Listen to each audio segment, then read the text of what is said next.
ಅಥವಾ ನಿಮ್ಮ ಕರ್ತವ್ಯಕ್ಕೆ ಅಡ್ಡಿ ಇದ್ದರೆ ಅದಕ್ಕೆ ಆದಂಥ ರೀತಿ ನೀತಿ ಇದೆ.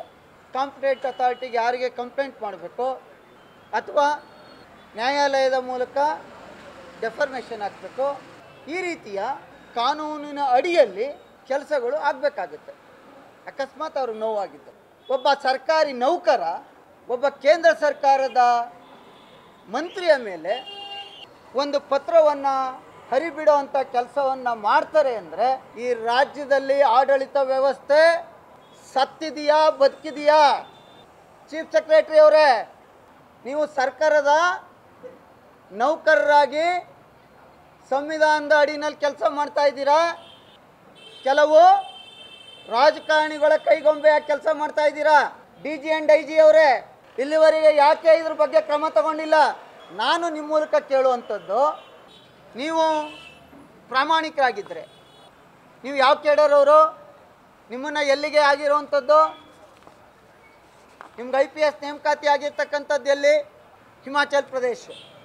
ಒಬ್ಬರಿಗೆ ಅವ್ರು ಇಷ್ಟಪಟ್ಟಂಥ ರಾಜ್ಯಗಳಲ್ಲಿ 5 ವರ್ಷ ಮಾಡಲಿಕ್ಕೆ ಮಾತ್ರ ಅವಕಾಶ ಇರ್ತಕ್ಕಂಥದ್ದು. ನೀವು 11 ವರ್ಷ ಆಗೈತಲ್ಲ ಕರ್ನಾಟಕಕ್ಕೆ ಬಂದು.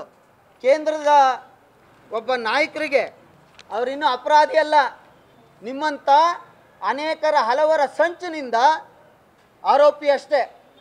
ಅವರನ್ನು ಈ ಪದ ಬಳಕೆಯನ್ನು ಉಲ್ಲೇಖ ಮಾಡಿದ್ದೀರಲ್ಲ, ಈ 5 ವರ್ಷ ನಿಮ್ಮ ಕೇಡರ್ ಮುಗೀತಲ್ಲ.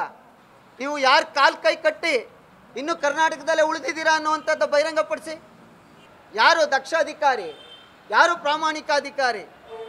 ನಿಮ್ಮನ್ನು ಎಲ್ಲಿಗೆ ಪೋಸ್ಟಿಂಗ್ ಮಾಡಿರ್ತಾರೆ, ನೇರವಾಗಿ ಹೋಗಿ ಅಲ್ಲಿ ಅಧಿಕಾರ ಏನು ವಹಿಸ್ಕೊಂಡು ಕೆಲಸ ಮಾಡ್ತೀರಿ.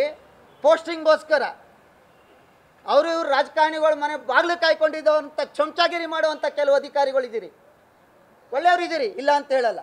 ನೀವು ಈ ಪದ ಬಳಕೆ, ನೀವು ಪ್ರಮಾಣ ವಚನ ಸ್ವೀಕರಿಸುವಂಥ ಸಂದರ್ಭದಲ್ಲಿ ಗೊತ್ತಿಲ್ವಾ ನಿಮಗೆ?